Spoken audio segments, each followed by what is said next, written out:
Belum lagi mereka memanggil, aku sudah menjawab. Sementara mereka baru berbicara, aku sudah mendengarnya. Yesaya 65 ayat 24. Kadang, doa kita terdengar terlalu sederhana, terlalu kecil, atau terlalu mustahil. Tapi tidak bagi Allah. Ada seorang dokter misionaris bernama Helen Roseveare yang melayani di Afrika. Suatu malam, ia menolong seorang ibu melahirkan. Meskipun ia sudah berjuang sekuat tenaga, sang ibu meninggal dunia. Yang tertinggal hanyalah seorang bayi prematur dan seorang kakak kecil, baru 2 tahun. Di tempat itu tidak ada listrik, tidak ada inkubator, dan satu-satunya botol pemanas pun pecah. Di malam yang sangat dingin, nyawa bayi itu tinggal menunggu belas kasihan Tuhan. Keesokan paginya, Dr. Helen menceritakan keadaan itu kepada anak-anak yatim piatu. Mereka lalu berdoa. Di antara mereka, ada seorang anak berusia 10 tahun, bernama Rus. Dengan iman polos yang begitu murni, ia berkata, Allah, kirimkan botol pemanas sore ini. Kalau besok, itu terlambat.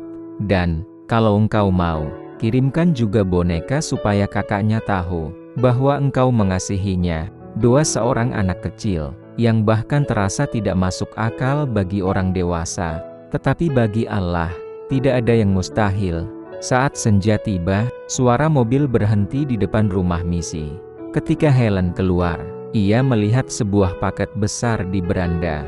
Dengan mata berkaca-kaca, ia memanggil semua anak untuk membukanya bersama. Di dalamnya ada pakaian, obat-obatan, dan di dasar kotak itu, Helen melihat sesuatu yang membuatnya terdiam, sebuah botol pemanas karet baru.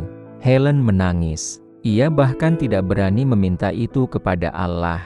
Tetapi Rus, dengan iman seorang anak kecil, berani percaya bahwa bapaknya sanggup.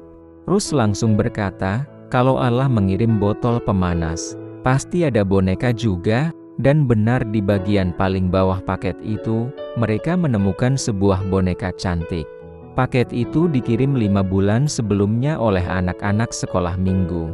Allah sudah menjawab bahkan sebelum Rus berdoa.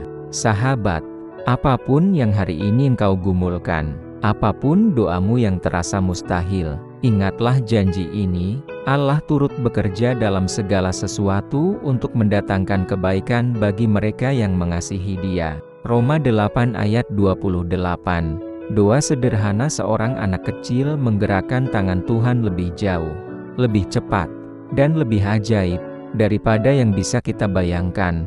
Jika ia mendengar doa Rus, ia pun mendengar doamu.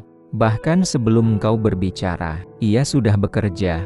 Percayalah, Tuhan masih menjawab doa, dan Dia bekerja melalui hal-hal yang tidak pernah kita duga.